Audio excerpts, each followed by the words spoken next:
The views, statements, and opinions expressed on the Coming Home podcast do not represent Fairleigh Dickinson University, its views, or affiliates. The content of these episodes are solely focused on the stories, memories, and journeys of FDU alumni.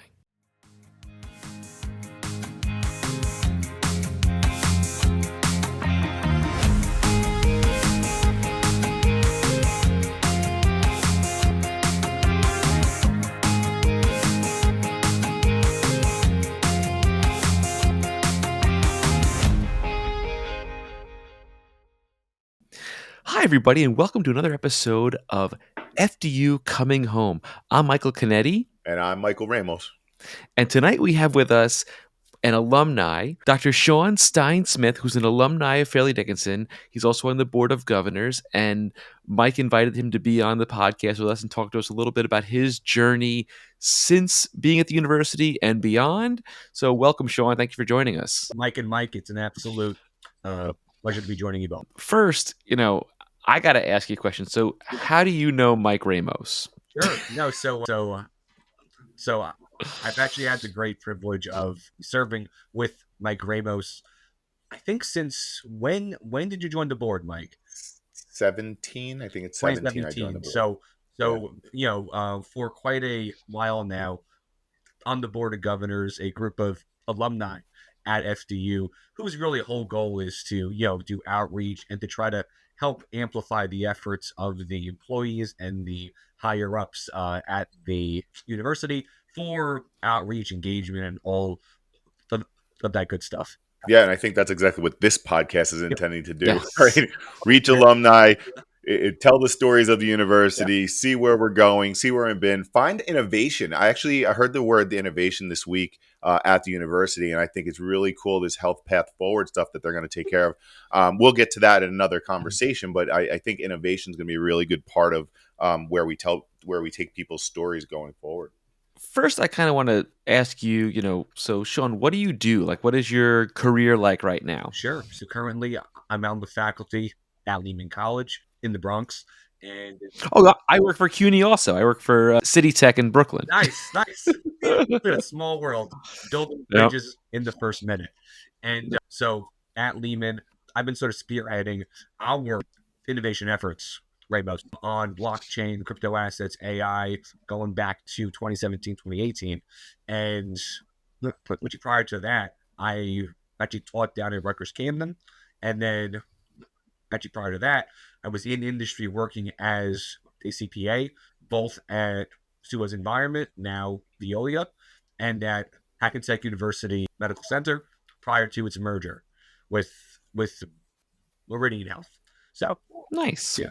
It's cool. It's funny. I have another podcast called So You Want to Be a Geek, and I just recently did an episode about cryptocurrency and Bitcoin and the whole industry and also like the clean energy that kind of goes along with just Bitcoin mining and everything. It's just it's funny. Yeah, and if you follow Sean on socials, Sean, you can tell us at the end where we can find you on social. But if you follow him on social, you'll get to see all of his blogs, his podcasts, his conversations, his posts and his speaking engagements and all the things he does around crypto.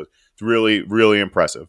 That's awesome. thank you, Rick. So Sean, how did you first find Fairleigh Dickinson, and when were you there? Yeah, sure. So FDU kind of runs in my family, actually. My mom had been a longtime employee of FDU. I won't tell you how long, just in case he watches this episode. So FDU, it was always part of our sort of household conversations growing up. And so I was enrolled as an undergrad at the Metropolitan campus from 2006 through 2010. And then during the next, I think 2 or 3 years, I finished my MS in corporate taxation and then my MBA also. So I'd say 2006 through about 2013, I was there. All of it at the Metropolitan campus. Oh, cool. Yeah. That's awesome. So did you give any consideration to any other university? Because I tell the story all the time that I had one influence. I applied for one university. I got into one university. I didn't look anywhere else. I mean, to be fully honest here, Ramos, I did dabble in a few other applications, just to kind of see, what happened, right? But ultimately, FDU, it was a excellent fit for me. The School of Business, it was very well operated, it still is. And yeah, I mean, it was I think, perfect choice for me, based on, and, we'll obviously get more into this, but as to always, right, from day one as an undergraduate all the way up until now, I can say with absolute confidence that everybody at FDU is focused on making sure that our students have the best possible time and the best possible outcomes. And I mean, that is super obvious from top to bottom.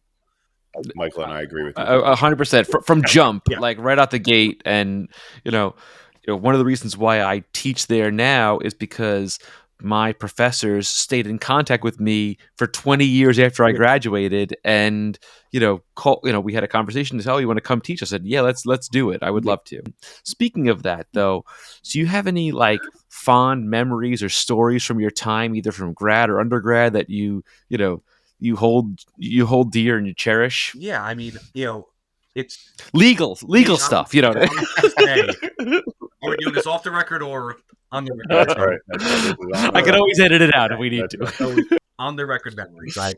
No, but honestly, there were really so many excellent faculty who, in the everyday conversations that we had in classes, their phrases are still with me today. I still use them in conversations, right? Both in the classroom over at Lehman, and then kind of building on Ramos's earlier comment. I do a lot of work in the blockchain space, crypto asset space, and AI, right? Doing trainings, consultations, helping external firms get this stuff operational, and sort of that your mindset and those really sort of pointed, say, lessons around curious, cautiously optimistic, and then focused on the nitty gritty really have sort of been, I think, really sort of fundamental, right, to every aspect of my life after FDU. But I would say that probably sort of some of the best memories of my, classmates and sort of the overall ethos in that master's program in corporate taxation.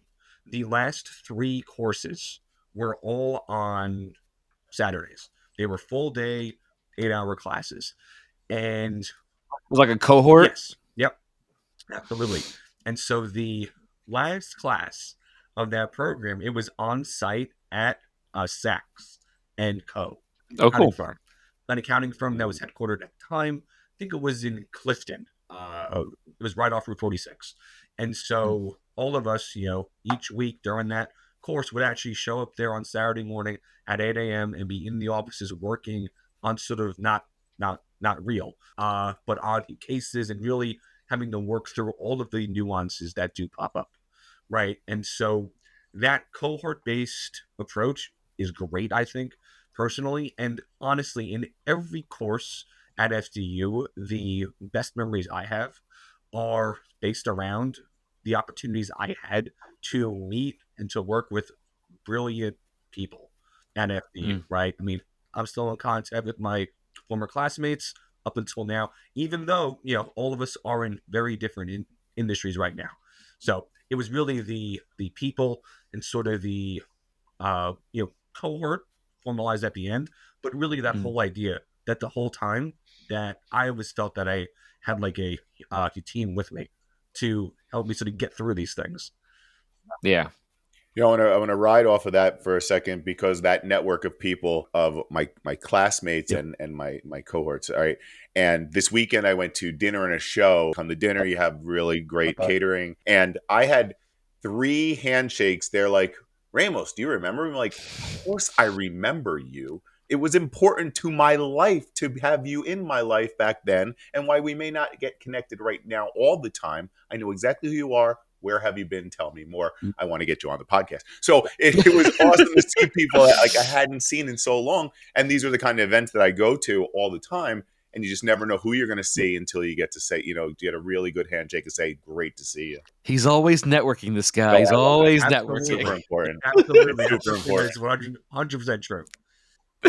So I actually had a question for you, and I've never really asked this. How did you get involved in the board of governors? So I got involved in the board of governors. It was probably going back to 2015 or so, right? I had graduated. I had just finished my PhD, and I was trying to figure out, how I could add some value, right? How I could give back to FDU, one, and two, try to get back into that, cohort, right? Into that family Hmm. that really I enjoyed so much as a student at FDU, and I'd always heard of the board of governors. They were often at the FDU basketball games, and Hmm. I was in the pep band, for the FDU Knights. That's cool. Yeah, yeah, and so I was trying to figure out how to give back. I think I taught one or two courses at that point as an adjunct, but I was trying to figure out, is there anything more that I could do? And Hmm. I asked around. I believe talked to an individual, Karen Lewis, at the time, Hmm. right? And yeah, I had a phone conversation with her, had I think lunch with her, and then I applied, and then I think the next year I was able to join the board. So right, Nice. yeah, That's awesome. That's Yeah, cool. oftentimes when we get a new candidate, we've already got a slate of people who are kind of backlogged or backfilled, ready to go. And sometimes it takes wait, for somebody to matriculate off, yep, or to need a new head, or even a new specialty good. sometime. And it really depends on where the need is and who's available when it's time for spots to be filled. So that's really cool story. My question to that point then is that what gave you that drive, motivation to keep going into your education, because you got so many degrees, right? And you got so many and then onto the board, like you keep giving back to I'm the a giant university, and nerd, keep, Ramo. I don't want to say I'm a taking from it, nerd. but It's fine. Just come out you and say keep it. grabbing, you keep taking, the education, you keep taking the networking, you keep giving back. But what is that one little thing, or where do you get that motivation? So, in all honesty, right? I've always been a strong advocate for getting educated, right? And Hmm. obviously, education can mean anything in the modern era, right? Yeah. Oh, yeah, absolutely. It Yeah. mean going to a 4-year college. It could be doing online courses, doing stuff at your employer. But, that is the one thing that even in this age of automation, we have AI, we have fake news, we have outsourcing, we have reshoring, we have all kinds of other headlines going on right now. But the information that you've mastered and are able to apply in actionable ways, and healthcare, business, marketing, HR, biosciences, all of that is always going to be yours, right? And so those sort of core competencies and that information and that confidence, right? That comes with truly mastering an area is something that sort of really got hammered home to me during my Hmm. time at FDU, right? That having that education, that is the quickest and most surefire way to try to level the playing field, right? Right, for you and other people out there that are trying to get the same opportunities you are. Hmm. Yeah. You know what it is, and once we stop learning and that thirst to gain knowledge, we don't grow as a person. We Exactly. don't we don't progress. So that's awesome. And I've always been telling that to my students too. Is like just keep learning. Try this. Tackle this AI tool or whatever. Just to gain that knowledge. Makes you more valuable. And so, you know, I was wondering, did you ever go to Roxton by any chance? Neat. In all of the items and opportunities that I did take advantage of at FDU going to Roxton, unfortunately was not one of them. With Me neither. my It's one of my biggest I regrets. know, and at the time I can recall, I won't name names. I can recall there was a faculty advisor who was extremely adamant, like, hand on the table, telling me that I should go to Roxton now. Mhm. But I couldn't do it because I was working, I was doing courses, trying Mm, to double major, and I just couldn't do it. And in hindsight, maybe I should have gone back then. But yeah, mm. but you know what? Listen. all I've heard are great things. Yeah. So Roxton is kind of an experience that people had when they were there, and I'm kind of interested to hear, you know, if you've spent any time reading just one post of Michael Avatroni on LinkedIn, or what Chris is doing, or some of the faculty at the university, you see a lot of the great things. Is there anything specific that you see that you're excited about for the future of the university? So there are really two areas that I'm really excited about. One is the, continued but sort of reinvigorated pivot to healthcare, right? Mhm. Healthcare is a huge business. It's huge in New Jersey, and FDU in the past and also more currently has had top tier healthcare programs in nursing, Yeah, Yeah. biosciences, and you know what? All of those areas aren't going anywhere, right? Right. They're high paying jobs, incredibly hard to outsource. And that's so, right. we have this infrastructure and history in New Jersey of being a big sort of biopharmaceutical hub. So I am excited on that point. And also, on the other hand, that there are a number of efforts underway at the university to try to reimagine how the institution interacts with the communities it's in, Mhm. right? Because it is no secret that higher education is in the middle of a sort of intense time right now, right? There are Mm. headwinds, there are tailwinds, there are all kinds of people on every other side of this issue. But the only thing that any institution can do is to try to be proactive, to innovate, and to find new ways to serve and to then connect with both its current students, former students, but also the people that are in the community, right? Yeah. Right, because you can't be a island, right, in Right. the area in which you are located. So I'm really excited on the healthcare pivot and the sort of reintegration of FDU into the communities that it serves in new and sort of thoughtful ways. And also, of course, as a Silverman alum, I always have to shout out FDU School of Business. It's doing great stuff. They No, always it really is. They really are doing some really cool stuff. And you make a very good point because in 2025, we can't recruit students the same way we would recruit them in 2005 or 1995. The world is different now. And also, the birth rate for students that would be 18 this fall, the year they were born was one of the lowest birth rates in American history. So you don't have that like baby boomers kids crop of students going out to university. Where do you come up with this stuff? What do you mean? This is true math. This Actually is true. true. That's actually It true. is. I never It- heard that one. you Okay, you didn't know this? So I didn't so know that. in like the 2007, 2008, 2009, Mhm. getting close to that recession time was the lowest birth rate for people in American history since the baby boom of the 50s and 60s and such. And so there's just less students graduating high school and going on to college at this point. And, you know, the reality is those students, they're not reading letters. They don't even watch TV. They watch YouTube, TikTok, and Instagram.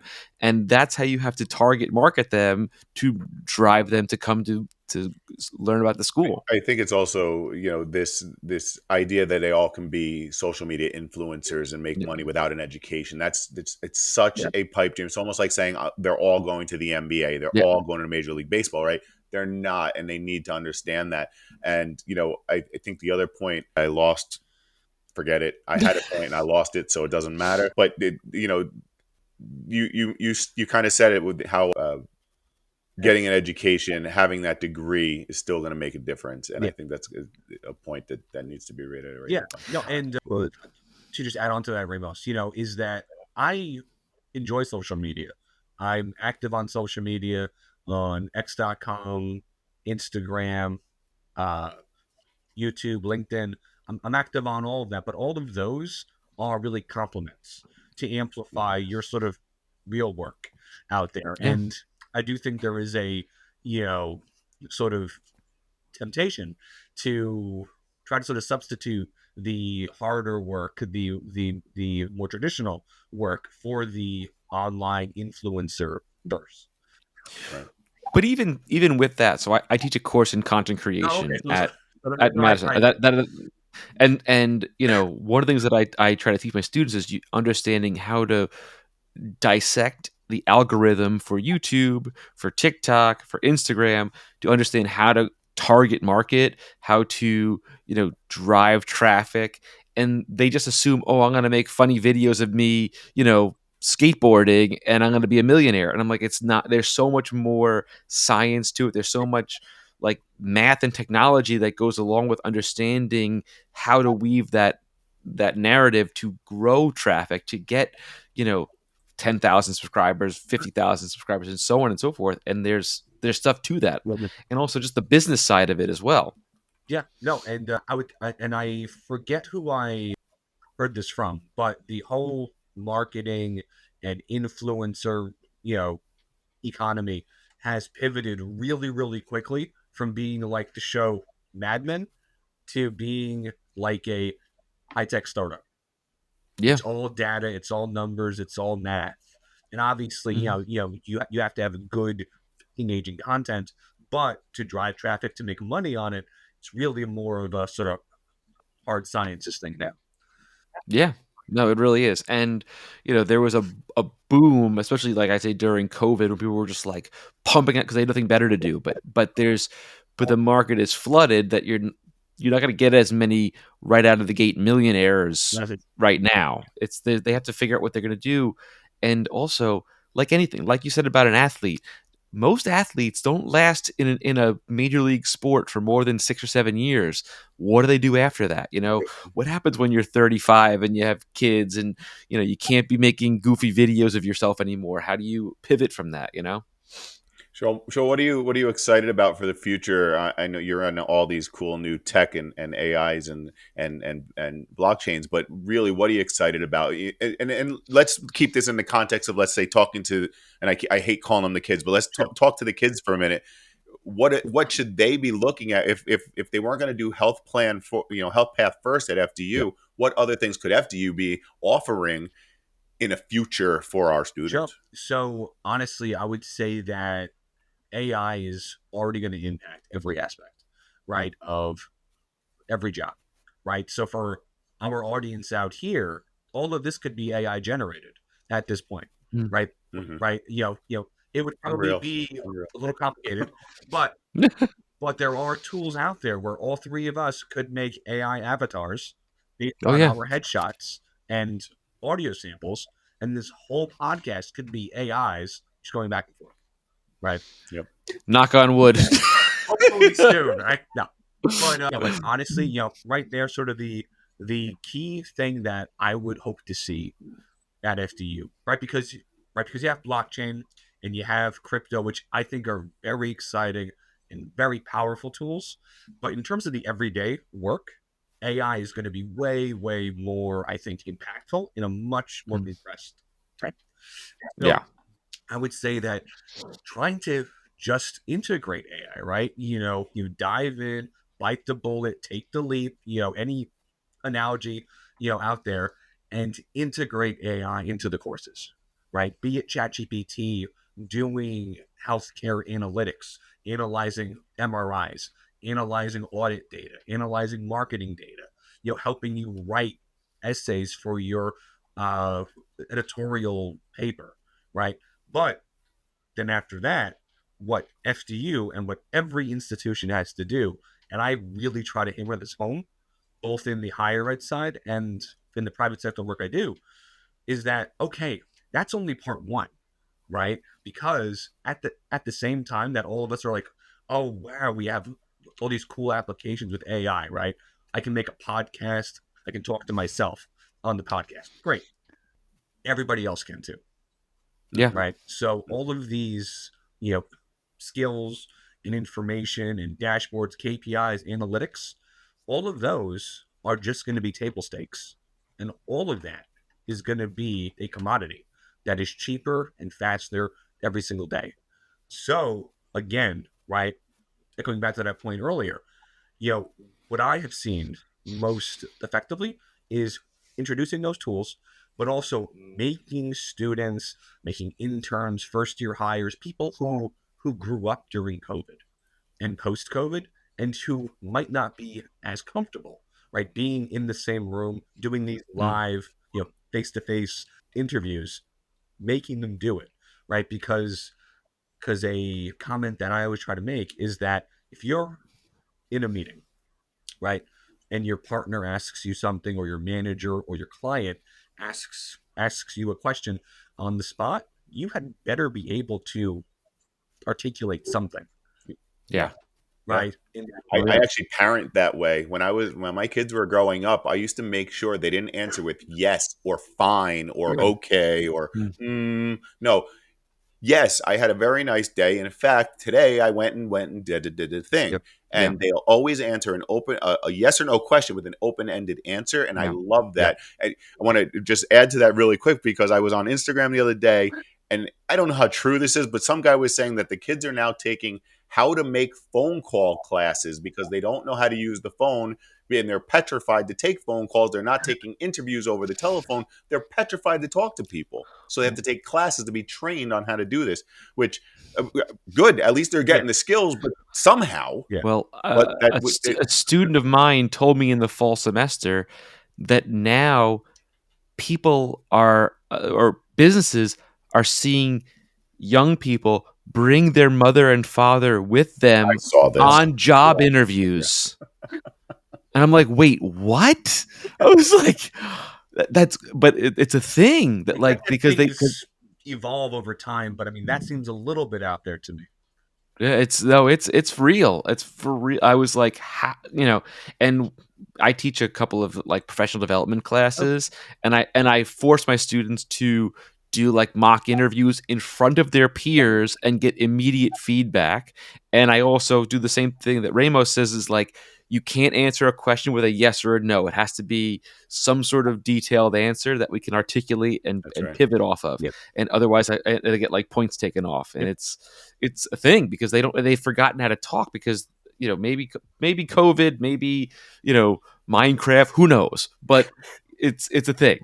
And I also say to students I teach film, right, anybody can make a movie now with this little thing, but how do you make this movie stand out to get yourself noticed and get be creative.